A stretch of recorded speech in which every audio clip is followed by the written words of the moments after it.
Assalamualaikum warahmatullahi wabarakatuh. Selamat pagi anak-anak semua. Bagaimana kabarnya hari ini? Oh, semangat yang luar biasa sekali. Oke, sebelum melanjutkan ke pelajaran, mari kita berdoa bersama-sama dulu. Berdoa dimulai.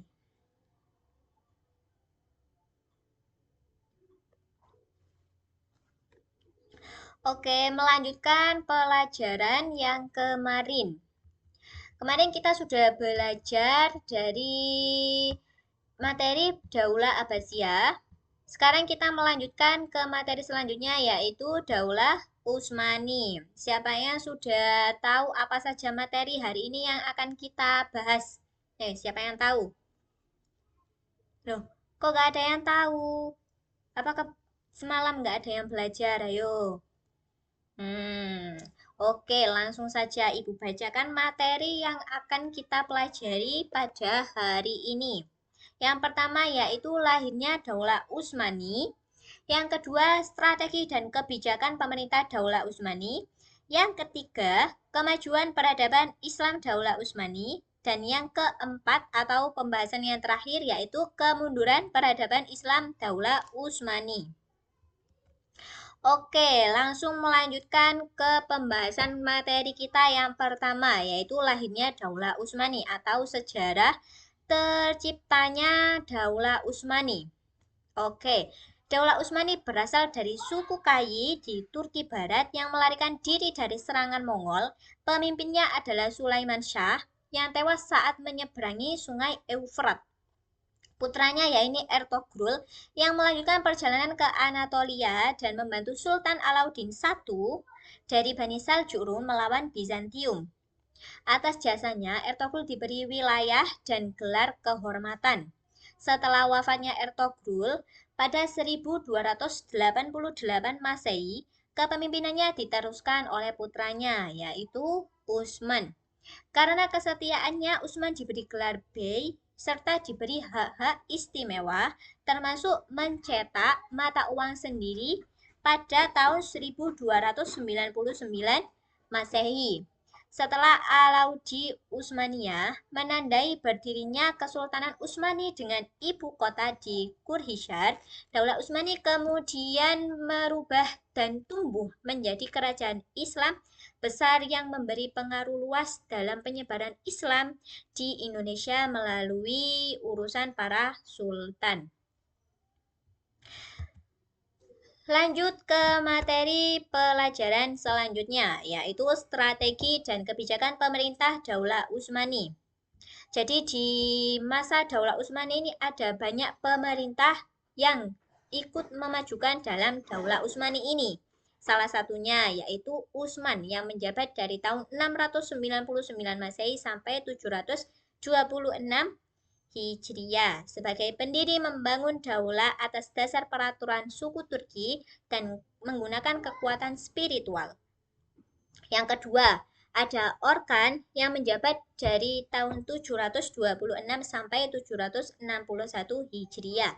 Beliau memindahkan ke kota Bursa, memperluas wilayah Kenicea, serta membentuk tentara Jenisari. Ia juga membangun struktur pemerintahan kuat dan memperhatikan pendidikan serta militer. Yang lanjut yang ketiga ada Murad I yang menjabat dari tahun 761 sampai 791 Hijriah. Putra Orkan memperluas kekuasaan ke Eropa dan Asia Kecil menjadi Adrianopel, ibu kota baru, serta menaklukkan wilayah penting seperti Makedonia dan Bulgaria. Kepemimpinannya disegani dan membuahkan penyebaran Islam luas di Balkan. Yang keempat ada Bayazid I yang menjabat dari 791 sampai 805 Hijriah. Melanjutkan ekspansi dengan cepat dan menambahkan julukan Yaldrum. Namun ekspansinya terhambat oleh serangan Timur Leng yang berujung kekalahan besar. Meskipun demikian, pengalaman ini menjadi pelajaran penting bagi penerus untuk masa depan Daulah Utsmani, termasuk kelak pada masa penaklukan Konstantinopel. Lanjut ke materi yang ketiga, yaitu kemajuan peradaban Islam masa Daulah Utsmani. Kebangkitan Daulah Utsmani diprakarsai oleh Muhammad I. Dengan tekad yang kuat, Muhammad I mempersatukan seluruh keluarga serta saudara-saudaranya. Akhirnya Daulah Utsmani bangkit berjaya melampaui kekuasaan dan kejayaan yang diperoleh pada Daulah Utsmani pada masa sebelumnya. Daulah Utsmani adalah generasi kedua yang membimbing yang menciptakan puncak kejayaan. Di antaranya ada beberapa pemerintah-pemerintah juga yang lainnya yang telah kita sebutkan tadi. Ini juga ada pemerintah yang kedua, pemerintahan yang kedua. Yang pertama yaitu Muhammad I yang menjabat dari tahun 817 sampai 824 Hijriah.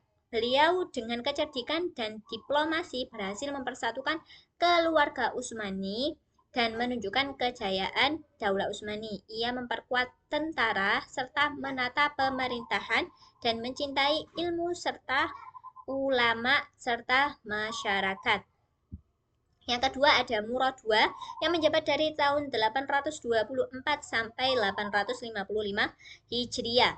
Murad II melanjutkan perjuangan dari Muhammad I untuk merebut kembali wilayah-wilayah yang hilang serta mempunyai kegiatan keilmuan dan kesejahteraan umat Islam di kota suci Mekah dan Madinah. Yang ketiga ada Muhammad II Al-Fatih yang menjabat dari tahun 855 sampai 884 Hijriah.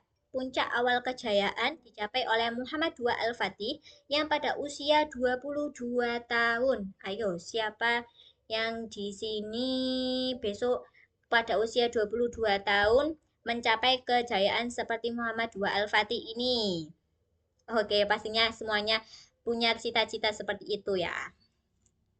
Beliau menaklukkan Konstantinopel pada tanggal 29 Mei 1453 Masehi. Memenangkan ini mewujudkan nubuat rasah dan mengubah Konstantinopel menjadi pusat Islam bernama Istanbul atau Istanbul. Yang keempat ada Bayazid II yang menjabat dari tahun 884 sampai 918 Hijriah. Bayazid II memimpin dengan kebijakan pembangunan dan kesejahteraan. Meski menimbulkan konflik internal, Bayazid II juga sangat perhatian sekali terhadap pembangunan dan sarana prasarana seperti takaya, zawiyah, balhalwat, kesejahteraan para guru, masyarakat, dan masyarakat Mekah dan Madinah. Yang kelima ada Salim I yang menjabat dari tahun 1512 sampai 1520 Masehi.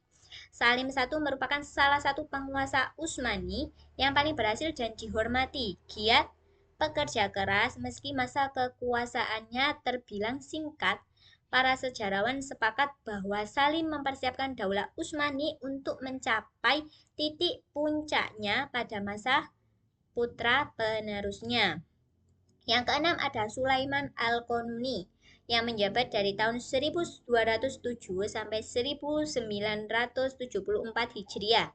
Masa keemasan Daulah Utsmani diraih di bawah Sultan Sulaiman Al-Qanuni ini. Pemimpin militer dan pembuat undang-undang ulang, ia memperluas wilayah kekuasaan menjadi 3 benua serta menaklukkan kota-kota besar seperti Mekah, Madinah, Baghdad, dan Yerusalem. Di masa ini hukum konun Utsmani ditetapkan oleh berbagai pembangunan monumental, termasuk Masjid Sulaiman dan institusi pendidikan serta sosial atau kota Istanbul menjadi pusat peradaban Islam, seni, dan ilmu pengetahuan. Pemerintahannya sebagai simbol keemasan pada masa Daulah Utsmani ini. Oke, materi yang terakhir kita yaitu kemunduran peradaban Islam masa Daulah Utsmani. Masih semangat semuanya? Oke, pintar. Masih semangat semuanya ya. Ini karena hari ini kita harus semangat ya. Kalau kita gak semangat, kita ini apa? Semangat kita kurang. Ayo semangat. Kemunduran Daulah Utsmani mulai terlihat sering kebangkitan bangsa Barat yang dipicu lemahnya penguasa dan sistem pemerintahan Utsmani. Kekacauan juga diperparah pasukan elit Instiraria yang justru menjadi sumber kerusuhan. Era kemunduran berkelanjutan dari masa Salim I hingga Hamid II, dengan puncaknya pada penghapusan resmi dari Utsmani tahun 1924 dan bergantinya kekuasaan menjadi Republik Turki. Beberapa faktor utama penyebab runtuhnya Daulah Utsmani antara lain: 1. Lemahnya pemerintahan serta kemerosotan moral para pemimpin yang cenderung hidup mewah dan menjauh dari nilai-nilai agama dan sosial. Yang kedua, melemahnya kekuatan militer dan serangan bertubi-tubi dari bangsa Eropa, terutama menjelang Perang Dunia I. Yang ketiga, munculnya gerakan oposisi sekuler dan nasionalis yang mendapatkan dukungan Barat. Gerakan ini membuat menggulingkan Sultan Abdul Hamid II pada 1909 melalui aksi mogok massal yang berakhirnya kekuasaan nyata Daulah Utsmani yang tersisa hanya sebagai simbol belaka. Oke, sekian materi pelajaran hari ini ya. Oke, Ibu ada tugas sedikit. Besok dibagi kelompok, nanti kita bagi kelompok. Setiap kelompok ini mampu mempresentasikan mulai dari sejarah, strategi kemunduran, serta pemerintahan masa Daulah Utsmani ini. Oke, sekian. Terima kasih atas waktunya dan kerjasamanya teman-teman, anak-anak semua. Ibu ucapkan terima kasih. Wassalamualaikum warahmatullahi wabarakatuh. Tetap semangat.